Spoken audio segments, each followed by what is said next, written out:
Good morning, dear children. Welcome to today's computer class. Did you all try to write the assignment I have given? That's good. Complete it. Okay, I need assignment of features of internet, most important features of internet. I need 12 points. Okay, send it before next Friday. Well, students, last week we have studied about smart internet, what is meant by internet and its history and the features of internet. Very simple concepts we covered last week. Today we are going to study about blogs. So do you know what is meant by blogs? Let me write it here. Even we can call it as web blog. Even we can call it as web blogs. It's like a website. Actually, it is not a website. It's blog. It's different from a website. Okay, anyone can create it. It's like you can just create a blog and you can just put your what you're doing, what you have done in a daily basis, and the viewers will see what is your blog post. Okay, they will reply. You can have a contact with many people. Okay, so I would like to show a short video of blogs. So turn on to the videos. What is a blog? Originally created from the words web and log, a blog is just that. A blog is the logging of one's thoughts, ideas, experiences, and more, all in one place on the web. You've probably seen them around, but what makes them so great? Well, blogs are easy to use, and with a few clicks, you can share thoughts, opinions, news, anything. Your blog is a staple of who you are, the ultimate expression of you on the web. Your blog's theme is what controls how your blog looks. You can choose a theme and personalize it with your own colors and/or background images to find the look that fits you. It's easy to change themes as well, so you'll always be sure that there's a look and feel out there that fits with your personality and makes it easy for visitors to find what they're looking for. Most blog themes are made up of 4 main sections: the header, the sidebar, the footer, and the body.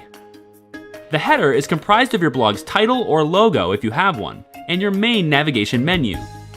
The menu is the way that your guests should be easily able to navigate the content of your site. Menus are a natural part of our web experience and should link readers to the various content and pages found on your blog. Sidebars. Blogs usually have them. This area generally includes widgets and things you want to highlight, such as your favorite links, the popular content on your blog, recent activity, subscription options, and social media tools, just to name a few. The footer rests at the bottom of your blog. This is typically used to display content that doesn't often change, but that you would like your readers to have easy access to, including links to read more about you or a link to a contact page. Lastly, the most important area of your blog is the body, the main content area. Usually, this is the primary reason people have come to your blog. It's where your thoughts and ideas come to life as you share them within the post or page the content lies within. Post? Page? What's the difference? Pages are different from posts. They're normally static, displaying standard content such as an About Me or a contact page. Posts, on the other hand, are all the good stuff, where you publish your thoughts. In a standard blog format, posts get shown on the main page of your blog, usually in an order that places the most recent and relevant information at the very top of the list. These are things like your daily updates, or news about your niche topic. When a new story is posted, it appears at the top of your blog for the world to see. This used to be done in journals. Posts are an online version of a journal entry, made public for others to see. Best of all, posts give the option for a comment section as well, so others can add their thoughts to yours, share in a conversation with you, or just provide feedback about your blog. This brings a community element to blogs, making them a popular medium of expression and information sharing. Blogs make it easy to share images, video, and other types of media files, giving you complete freedom of creative expression. And now, with the popularity of mobile phones, your blog can be viewed anytime, from anywhere, in the palm of your hand. Blogs are for everyone, and people of all ages share on blogs every day for school, work, and play. But no matter what you want to do, blogging is a great way to connect with other people and get your ideas out there. Students, let's see what is mean by blog. Okay, a blog is a short form of weblog. So weblog, it's shortly called as blog. You can see the last four letters, blog. Okay, so if somebody is asking you what is a full form of blog, then you should be able to say it's weblog. Okay, actually it's an online journal or informational website and which displays information in reverse chronological order. Do you know what is meant by chronological order? Chronological order means 1, 2, 3, it goes step by step. What comes first, then second, third, which goes in the order. So reverse chronological means whatever the latest post appears, which comes at the top of the page, which is called reverse chronological order. Okay, so a blog, it's an online journal or informational website which displays information in a reverse chronological order. That means with the latest post appearing first at the top. And it's the greatest platform for all the writers to showcase their views, opinions, and everything to others. Okay, so this is a definition for blog. And let's see what are the purposes of blog. So if somebody is creating a blog, so what would be the main purpose? That is the second question. Okay, so blog, anyone can create a blog.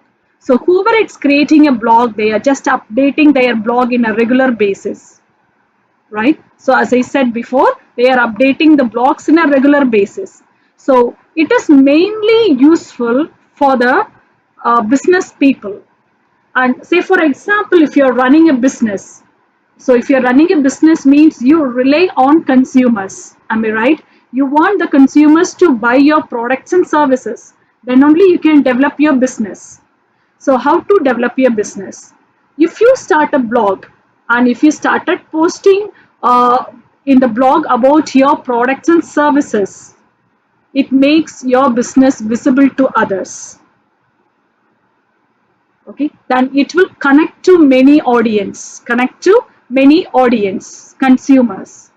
So when many people see your products, okay, then you will become a competitive person for other business people, right? So connecting to audience is the very first purpose of this blogs. Did you see here? Connect to the relevant audience. So if you're running a business, maybe your fathers, parents, uncles, anybody can run a business.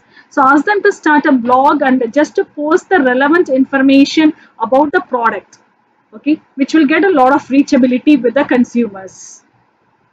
That is a very first purpose of blog, connecting to the audience. The second one is sending quality leads. So sending quality leads. So first tell me, what is the purpose of blog? The purpose of blog is sending, just updating it regularly. You can just post something and you can update it regularly in a regular basis. You can update about yourself, your business or something, right? So the purpose of a blog is to boost your traffic and send quality leads to the website. And whenever you post something, that should be a quality one, right? So when you frequently update your post, then there are higher chances for your blogs to get discovered by the target audience. Okay. If you are creating a blog and you are updating today and after a month or two, if you are updating again, then you won't get a lot of audience. Am I right? So if you want to get an audience, frequently have to update. If you update in a daily basis or hourly basis, then it will become a top of the blog. But it should be an informational one. Whatever you're giving, that should be the quality leads. It should be a quality one. So sending quality leads, it's another purpose. So when you send a quality leads frequently, you will just get targeted by the audience. They will always look after what you are posting. They will wait for your post. So that is sending quality leads and you will become a famous person. The third one, build a brand. So build a brand in the sense, see, when if you're running a business and if you're just posting something, using your knowledge and you're creating informative and engaging post, which builds trust on your audience. And when the trust comes, your business looks more credible, and which is very important for your brand. It's still new and fairly unknown. Everyone will come to know about your product because you're using your knowledge, you're just giving creative information and engaging post, which create trust on the consumers or the audience who are looking at the post. So when you frequently update, uh, you will get famous soon. You will get famous soon, and your blog will become famous, which ensures presence and authority at the same time. So that is the third purpose. Build a brand is the third purpose of a blog. Is it clear? Well, students, in the previous video, I have already shown the structure of a blog, right? Now I'm going to explain you the common structure which is given in your text. Got it? And you should also know who is a blogger. So do you know who is a blogger? Yes, who is writing on a blog? He is called a blogger. A blogger is a one who runs and controls a blog. If you have a blog and if you are updating your blog, that means you are a blogger of some particular page. You will be having a name of your blog, right? So you are the blogger. So what you are doing with the blog, you are sharing your opinions, different topics with a target audience. There are people will wait for the blog. They always look after what this particular blog always displays the information. They will wait for the blog and to give a reply. Okay, so the one who is writing on a blog, it's called blogger. Then, so do you know when was the first blog was created? Yes, it was on 17th December 1997. 17 December 1997, and until 2009 blogs were usually the work of a single individual, occasionally of a small group, and often covered a single subject or a topic. And from 2010 multi-author blogs emerged, featuring a writing of multiple authors and sometimes professionally edited. Okay, so the very first time the term weblog was coined by John Barger, okay, on 17th December 1997, and till 2009 it was a single blog, and from 2010 they started multi-author blogs. And as it is given in the video, a blog can contain text, digital images, links to other blogs, websites, and other media related to its topics. It can contain anything. Got it? So this is all about blogger, and the purpose of a blog. Okay, let's see the common structure of a blog. So students, let's see the common structure of a blog. Okay, so there are different types of structures available for a blog, and day to day the structure is getting changed. I'm going to show you the standard structure of a blog. Okay, so can you see here? Yes, this is a common structure given for you, which consists of header and footer. Header with a menu or navigation bars, you can hold this header, and footer which contains relevant links like a disclaimer, privacy policy, contact page, etc. These comes under footer. And here comes the main content. What you want to type, you can type it here. And this is a sidebar with a social profile, favorite content, or call to action. So this is a common structure of a blog. When you create, you will get it. Okay. And apart from this, there are different types of structures are there. How to structure the perfect blog part. And you can see another format here: blog structure, header, footer, and main content here, and sidebar 1 and sidebar 2 here. There are different structures are there. So what I have shown, it's a standard structure. Is it clear? And let me show you some blogs. This is a Kerala blog, and you can see how does it looks like. You can read more. If you click here, you can read more about that particular blog, experiences and epiphanies. Okay, so this is a blog, and you can see Amitabh Bachchan's blog here. This is his blog, and the date, time, November 9, 2020, Monday 11:31 p.m. He has written some blogs. So many viewers will be there, and his sign is there. And if you want, you can just comment. See, 183 comments. If you want, you can share it, and you can just give a comments and everything. Okay, so this is called blog. But these blogs you have to update it in a daily basis. Now, if you're not updating in a daily basis, also often you have to update it. Okay, now let's see the difference between website and blogs. Let's see the difference between blogs and websites. So as I said, blogs, they need frequent updates. They need frequent updates. The one whoever created the blogs, they have to update the blogs either in a daily basis or a weekly basis or a monthly basis. They have to update it. Otherwise, no viewers will look on to their blogs. Okay, so the updation is very important for these blogs. And for websites, it's a static websites. So the website was created by somebody and it will be there as it is.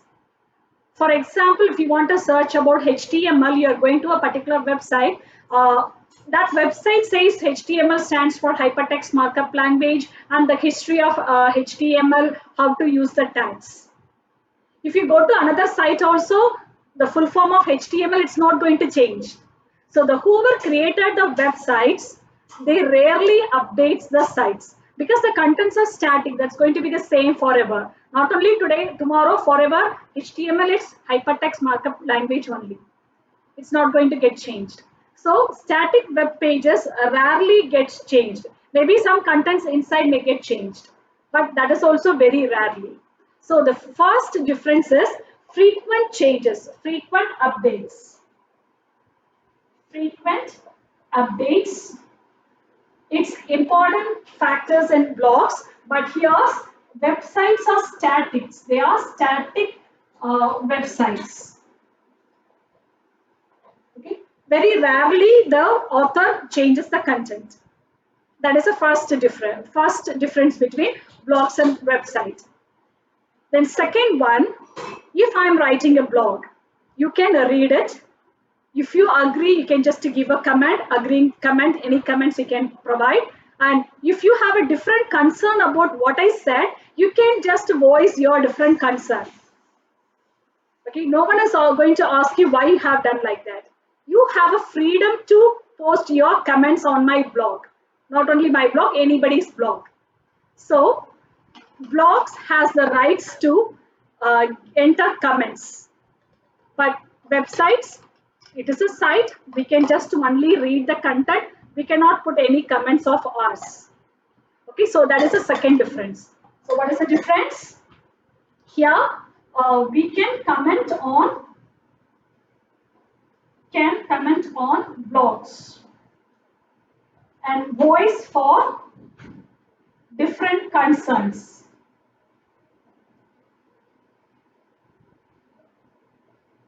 But in websites are static, right? You can only read the contents.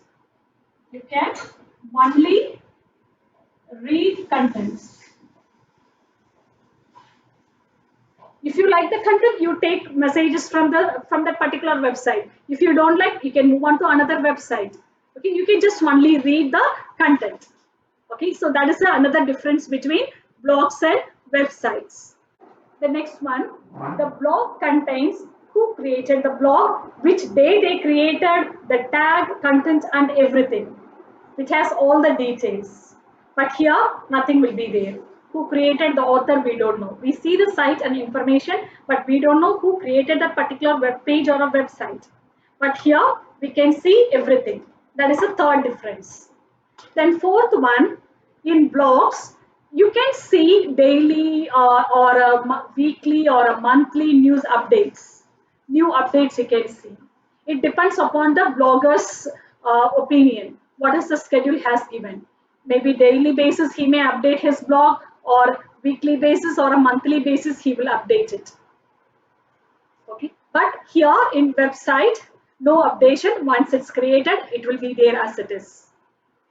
Got it? So these are the difference between blogs and websites. So let me repeat it one more time. what is meant by blog and what is website. Okay, the main differences are the bloggers, they frequently update their blogs. They frequently update their blogs, but here websites are static. Okay, once it's created, it will be there as it is, and very rarely only authors will update their site. Second thing, you can put your comments on blog. If you have the same opinion also, you can just put a reply or give a comment, or if you have a different concern also, you can raise your voice on the same. You have a rights to do that. But here you can only read the content. Okay, you cannot put your comments on the website. And the third point, what I said, here you can see the author, okay, the content, the tag and date, which day it is created, the time, everything. You might have seen in Amitabh Bachchan's blog, the day, time, everything was denoted, right? So everything is denoted in blog. Okay, so what are the things denoted? Day, time, tag, author, okay, content, everything will be denoted, but here nothing will be there. Only the content will be there. We don't know who is the author of that site, who created that site. Then last thing, here you can see the new updates. Okay, maybe daily or a weekly or a monthly, according to the blogger's schedule, you can see the updates. But here, once it's created, it will be as it is. No updations will happen. Only the information will be as it is.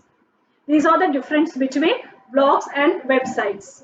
Is it clear, students? So today we have seen what is meant by blog with a short video.